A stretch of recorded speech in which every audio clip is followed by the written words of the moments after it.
And so I myself am a CPTSD survivor. About 10 years ago, I actually finally reached out for help and got EMDR therapy and started to heal that. Right now in construction, if you look at the statistics, 25% of the workforce is actively in a mental health crisis. So one out of every four people on the job site, every job site in America, are actively contemplating either ending their life or they're deep into clinical depression, anxiety, some of those factors that really lead to. Welcome to the Canary Report, the podcast where risk leaders, safety professionals, and operational executives come for real-world stories and smarter strategies to keep people safe. I'm your host, Michael Zalle. In each episode, I sit down with exceptional leaders who are transforming how risk and safety are managed. Whether you're a leader of a nationwide EH&S program in a high-risk industry, or you champion workplace safety across 200 retail locations, this podcast is for you. Let's get into it. Good morning. Welcome to the Canary Report, the podcast where risk leaders, safety professionals, and operating executives come for real-world stories and smarter strategies to keep people safe. I am your host, Michael Zalle. I'm the founder and CEO of Yellowbird. Joining us today is Josh Vitale. It says Joshua, but it's Josh. I know him. It's Josh. He's an entrepreneur, a writer, a former high voltage lineman turned into strategic fire starter. He is also a co-founder and CEO of a wonderful organization that is called Project Built. It's a nonprofit organization. I am honored to be on his board of directors as helping as much as I possibly can because I love what he's doing. He is focused around construction and uplifting the workforce and addressing mental health, addiction, suicide prevention, burnout, and other things that cause challenges to the workers in the industry. Josh's mission is to end the silence, heal the culture, and save lives in the construction community. You know, we're tackling what many people consider to be an impossible task, and I am happy to be part of that with him. And we're working to eliminate death by suicide within the sector because it is an unusually high number, and frankly, it's one of those things that people don't talk enough about. This episode, we're going to explore a few things and going down the rabbit hole on mental health, holistic health, EHS, bravado, and having this culture of not talking about these types of things. We're going to talk about addiction and suicide, of course, but we're also going to talk about integrating wellness programs and the positive things that people are doing and how we're going to find a path to give people the access to a healthier, more constructive and prosperous workforce. And most importantly, we're going to take some of the things away from the stigma and the mental health bravado that people put in the construction industry.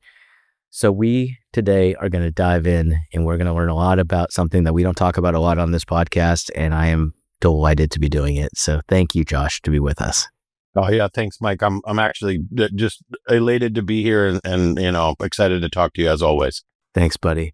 Well, before we get going, I want to hear a little bit about your story, your journey, both in the mental health but also the construction world. I found out just a moment ago that you grew up being a fan of folk music and having a father who loved the culture of the Bob Dylans and other folk musicians. And so I want to hear about your journey and also tell us about the folk concert you're going to this in next week or two. Yeah, man. Thanks, Mike. So I guess I'll lead with the chin as I try to instruct other people to do. So, I've been in the construction business my whole life. I grew up as the child of a guy, my stepdad, who was a drywall contractor. And so, my mornings and evenings were like loading boxes of mud into the garage and cleaning out bazooka in the front yard with a hose. And so, the construction industry has been a huge part of my life from the beginning. And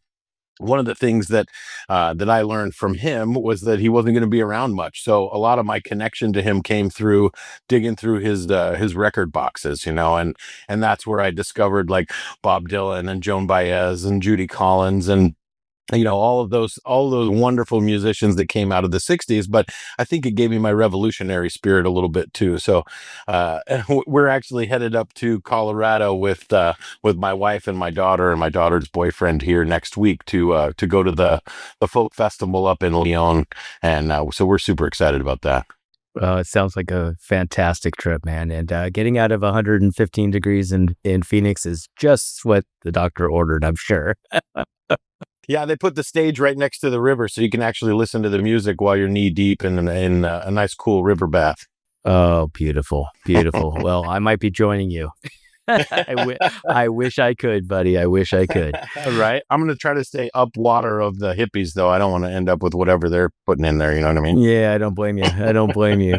So, tell us about your journey in on the construction side. So your father was a drywaller, or your stepfather, and you were in construction your whole life.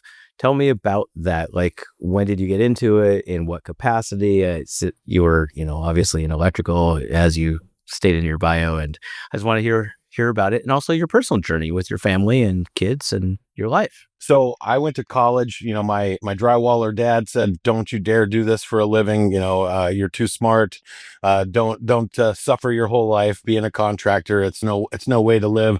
So it was always he was adamant that I go to college, and I went to NAU after finishing high school in Payson, and I lasted a couple of years, but it just wasn't for me. I didn't fit. I didn't love it, and so I was looking for a way out. And my mom had remarried a gentleman that was a lineman. So he got me on with Asplund as a tree trimmer at first. So I dropped out of school, went to work for Asplund. I was the lumberjack for a year because he had told me, look, if you want to come do this lineman thing, you're a college boy, so you're not ready for it. You're going to have to go get a real job and see if you can actually work for a living before I'll get you an apprenticeship. So I went and worked for Asplund for a year, climbed trees and learned how to run a chainsaw and all that good stuff. And then after about a year of doing that, he got me on with the IBW here in Phoenix, Arizona, local 769, and I did my apprenticeship through them and became a lineman. And then I worked for about 10 years as a journeyman lineman. I think if you show up on time in construction and you actually put, your effort into it, they made me a foreman before I'd even topped out. So I was running crews that had, like the linemen on the crews were in their 40s and 50s.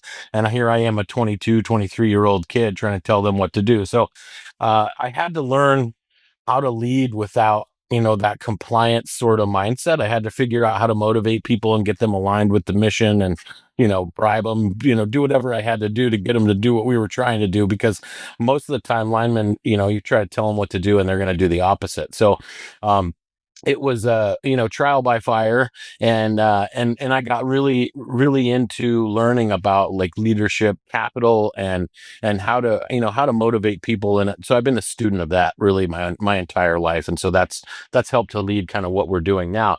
Most recently, I was working for an electrical EPC national, as the vice president of transmission and distribution, and traveling a ton. It was a huge stressor on the family. Amy and I um, had some struggles. We were trying to get pregnant. So this is back in 2021, and I'm on the road all the time. We're struggling to connect when I come home. We're struggling to connect when I'm away, and just the amount of stress that put on our relationship and our family was really really difficult to handle. And then I got stranded at Yellowtail Dam up on the Wyoming Montana border. I was driving out a transmission line, and it was like kind of towards the end of winter, and I had a like a I don't know 3/4 ton truck that I was driving, and I got marooned on a snowdrift out in the middle of nowhere, probably 40-50 miles from the nearest like highway. um and I got stuck. And so, no radio, no phone service, and I was marooned out there in the middle of nowhere. So, it turns out I started hiking out of this spot where I got stuck, and then a blizzard blew in and it snowed about 3 feet. So I went back to the truck, hunkered down for the night. Luckily, I had my snow gear with me. Um, but during that time, Amy and my sister and my mom were calling police, and they scrambled the the authorities, and they sent the search and rescue out from Billings, Montana, which is a 3.5 hour trip to get to where they could unload the snowcat to try to drive it to where I was at. Um, but anyway, so I'm hunkered down in the truck. I had a split pack with 250 gallons of diesel, so I would have been fine. But my whole family's panicking, and the Airbnb host that I was staying with had just had a hip replacement, and he's driving around looking for me, and it was a whole to do. So anyway, I hiked out about 7 miles that morning once the snow had lifted, and then got found by the ranger, and got out of there, and everything was fine, and I was safe. But that scare really kind of changed our perspective on being away and being on the road. And then when I got back from that trip, I got an offer to do that project here for Intel in Chandler, which was going to be, driving to the same spot, being home every night. And I was like, I don't know anything about semiconductors. I'm not sure that that's a good fit for me. But Amy said, I don't care what it is, you're taking the job. So I understand. I yeah, understand.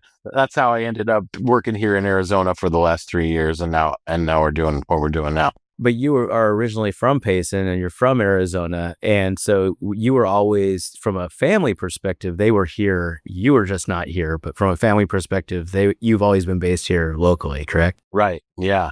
Yeah. I'm an Arizona guy. Yeah, it's awesome. That's awesome. Very few people can say that, by the way.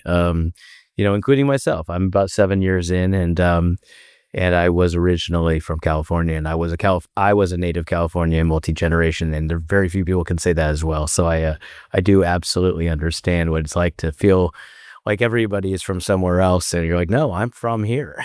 So Yeah. I think Arizona brings people in that either, come from cold weather or they're running from the law. yeah, well, or both.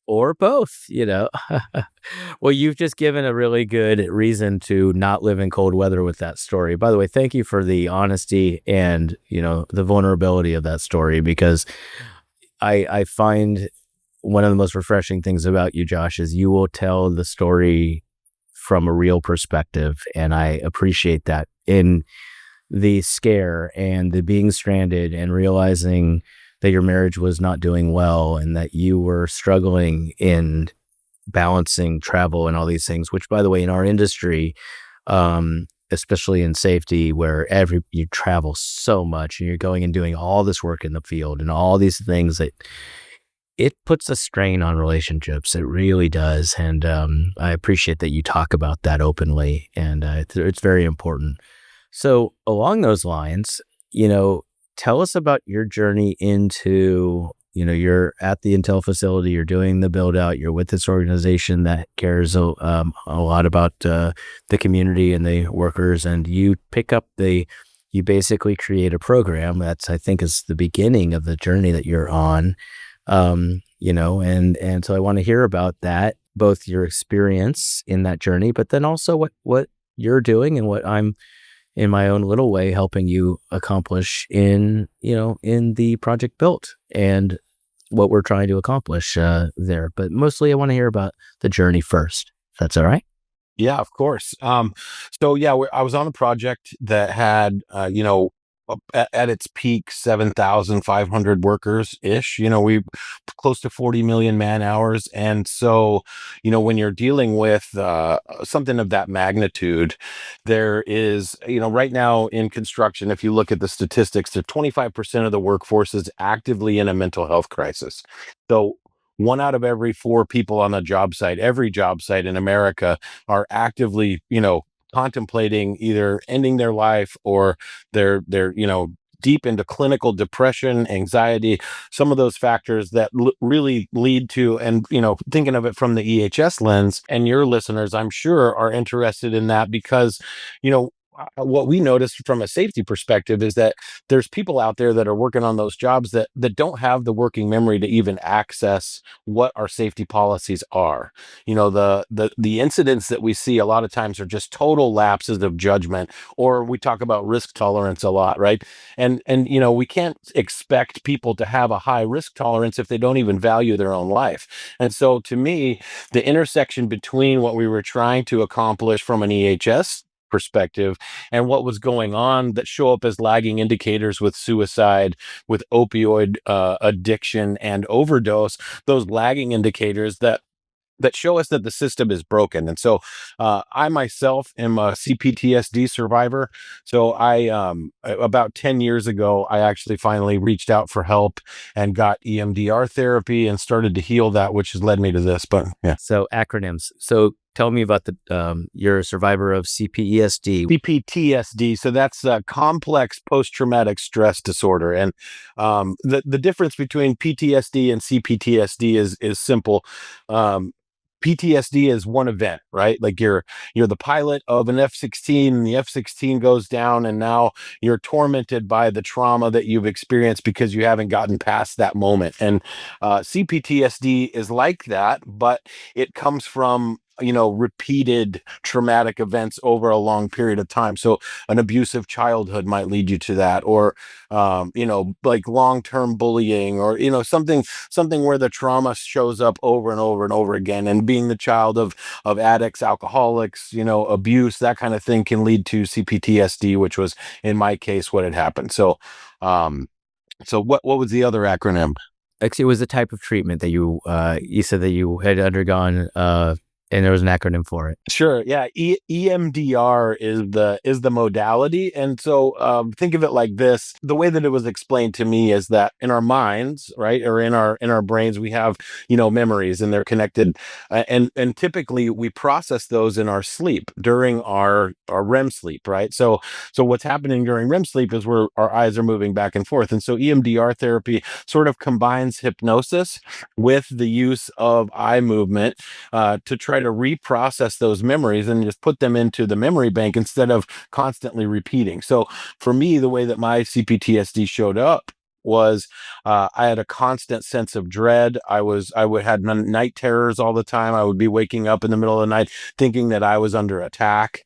And so never getting a good night's sleep, which then of course leads to all sorts of knock-on effects and stress and anxiety and depression. And over 20 years that led to suicidal ideation. So I lived with suicidal ideation for about 15 years, to where I would rather die than continue my life the way that it was. And so once I was able to get help, it was like a door that opened that I could step through and sort of let that stuff go and realize that it was just the past. Like, it doesn't disappear, but it's no longer controlling your present. And so it was transformational for me to experience, that kind of healing through that therapy. And I've recently discovered that really the hypnosis piece is probably the one piece that really does work. The research has moved in a direction that it's not necessarily the eye movement, but the self hypnosis and the processing of those memories that really does give people the transformation that heals. Well, first, I just have to thank you for communicating that story. It's very vulnerable of you. It's very kind of you. I honestly think a lot of people, especially men of our age, won't talk about this stuff. And it's kind of funny you say that. And I think people's life experiences comes out all differently. I'm a big advocate and I speak a lot on disability. And as you know, I have one hand and I was born this way. And I to a large degree, wear it as a badge of honor, and that I've been able to accomplish and do the things that I've been able to accomplish. But there are long-term impacts of those things, and there are things that you carry with you that may or may not ever be addressed. I only look at the positive, but there's a lot of negative that also how you cope comes into play. And the bull in the china shop, and the I could do anything, which means in my early days, you can't tell me not to do anything. and that can come out in a really hard way. Learning how to deal with that and process that is an important part of being a human being and being an adult, and being able to teach good processes and values and things. So I'm really proud that you're willing to talk about that, and that this is what you're doing as you've gone through this. You can actually relate to the people we're trying to help on the Project Built mission.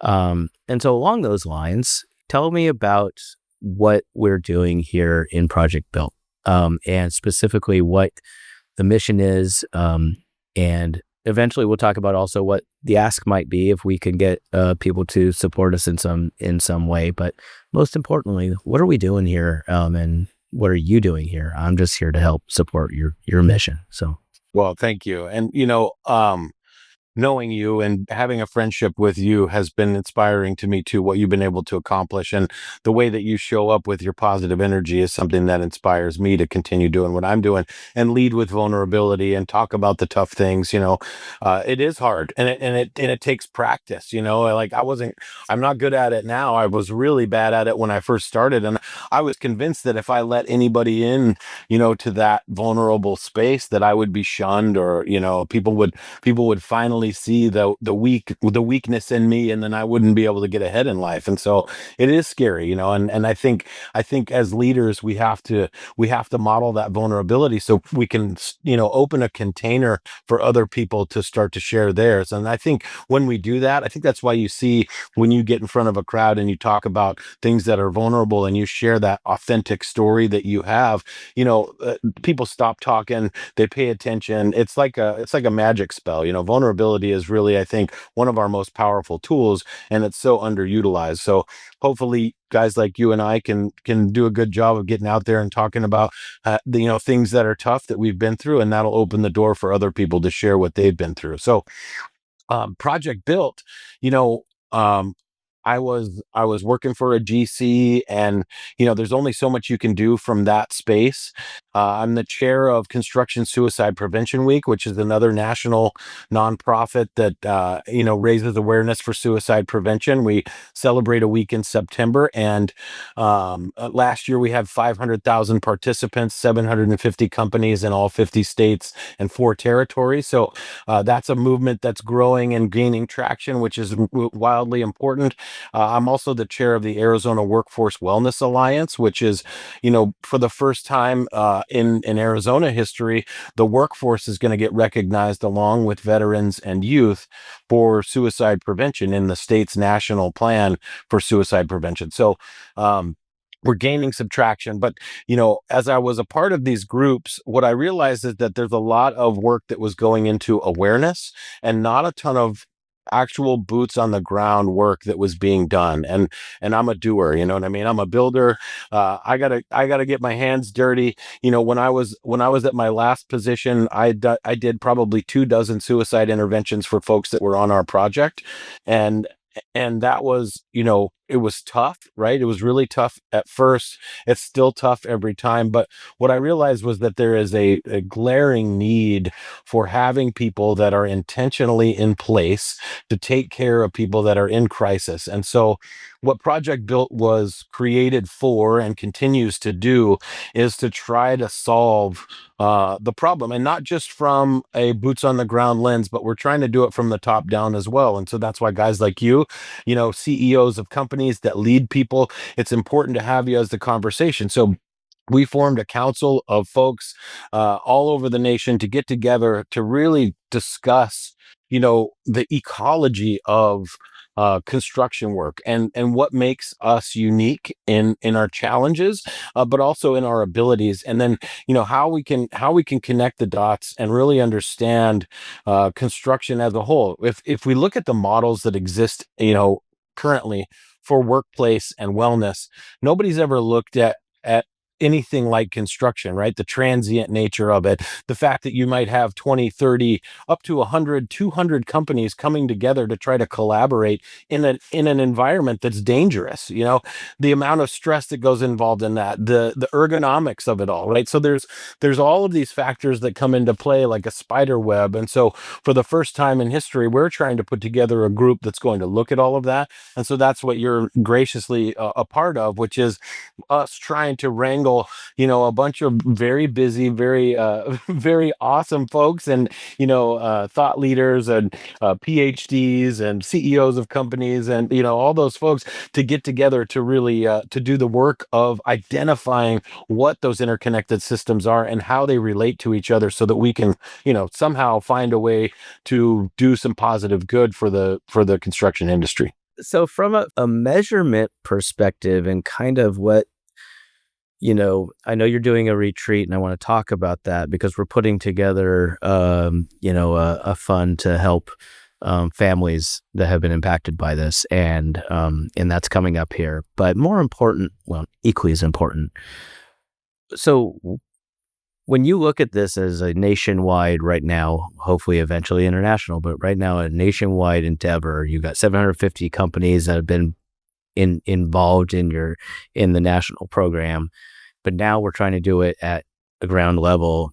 How are you looking at the outcomes and the measurements that we and you can take to organizations to get support?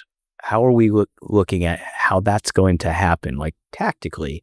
It's always easy strategically saying, well, we want to lower the suicide rate. We want to lower the, big picture, we want to know the outcomes. You always have to know the outcomes. But what are the things that you hope to accomplish over the next year or two to help us get there? Yeah. So, you talk about measurement and luckily I don't have to figure that out. We've got great folks like, PhDs, my cousin Haley Trimboli and Reka Lassu from the University of Pepperdine. And we've got the Delhi Web School here at ASU. And hopefully we can get their professors and people involved that can help us to figure out the measurement piece.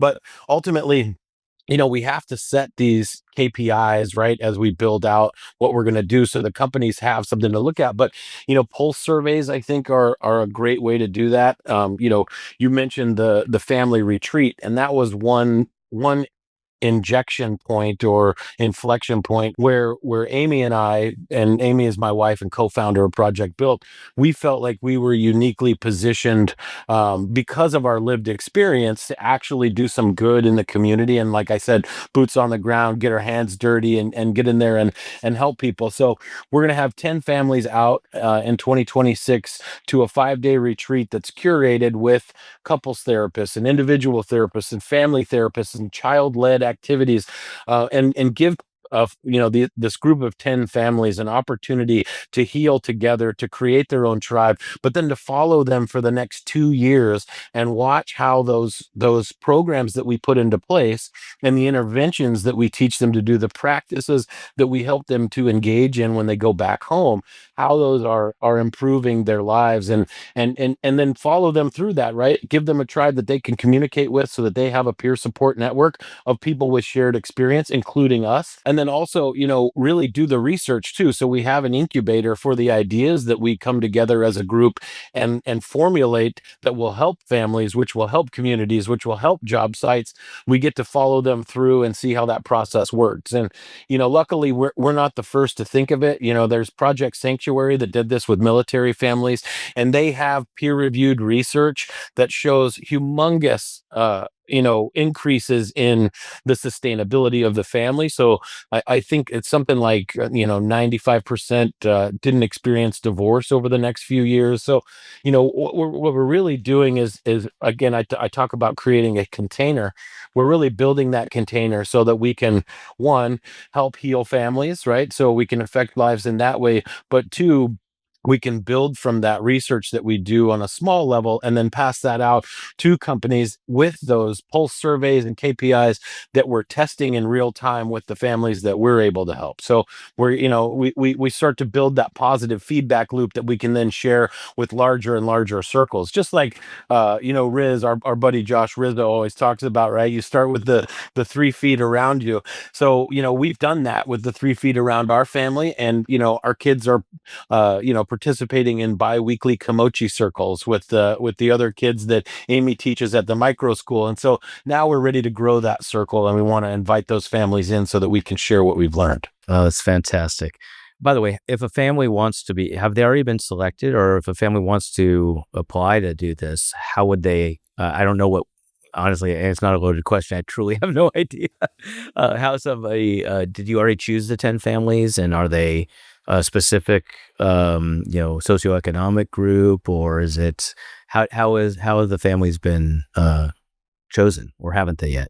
Well, they have not been chosen yet. And so if you go to our website, which is just getbuilt.org, if you go to the family retreat section, there is an opportunity to either self nominate or nominate another family that that has experienced, it doesn't have to be trauma, right? Like, I think trauma can be whatever, hard times, been away from each other for a long time. I think the families that are best suited for what we're talking about maybe they're not in the midst of the darkest times, but they're coming out of it, so they're ready to start putting into practice the things that we want to share with them. And so, yeah, we have a nomination process, we'll have a selection process, and so you can go to getbuilt.org right now and nominate yourself or a family that you're aware of that would benefit from a 5-day retreat that's professionally led, and really, and give yourself an opportunity to heal, or give that family that you know of an opportunity to heal. And there's sponsorship opportunities there as well. So all of the information that you need is available on the website. Yeah, and I'll say that one of the things that I've really appreciated is that you're not making these, often these things are only available to people who can afford it. And the fact that we're helping raise capital, the help that we're making awareness of this. I have a couple of very dear friends who have been affected. I think everybody has somebody in their lives that's been affected by suicide and or mental health. And, these sponsorship opportunities for people, unfortunately, the ones who need it most generally are the ones who cannot afford it. And that's not always the case, but it's very often the case. And so, being able to offer that to people without charge is a really special thing, and not a small endeavor either. So on No. the yeah, no, and I recognize that, and I appreciate. I mean, you've dedicated so much time and energy and effort to this, and I really admire that. I really do. So. And by the way, I am enjoying watching your puppies kind of roll around, adjusting themselves. I'm like, if I ever come back, I want to be Josh's dog because they look like they are they're better treated than anybody I've ever seen. Yeah, that's Freya and Enzo back there, and yeah, they definitely rule the roost. Yeah, I get that. Believe me, I got one of those myself, Sunshine. She is a princess, no question about it.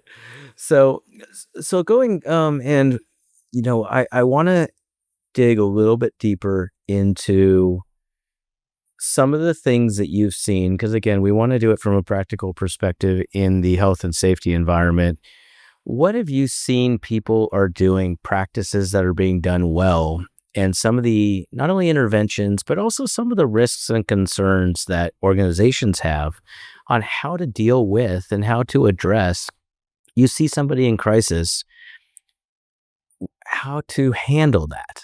I know you've been trained on it, but a lot of organizations will see somebody, they understand they're going through, obviously that person's going through something, but what should they do? What shouldn't they do? And kind of how an organization should look at this type of a thing. Can you give me a lens for that?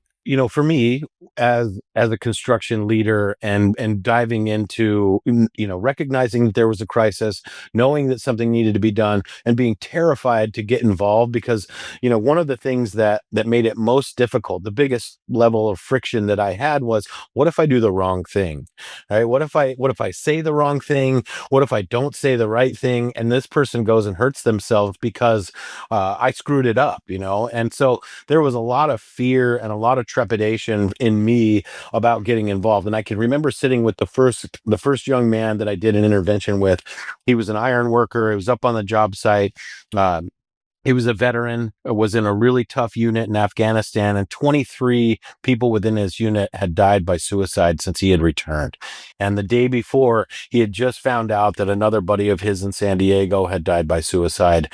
And, he's up there climbing around 100 feet in the air, and really struggling. Luckily, his brother was the foreman on the crew and reached out to the GC superintendent. GC superintendent reached out to me because at that point in time, I had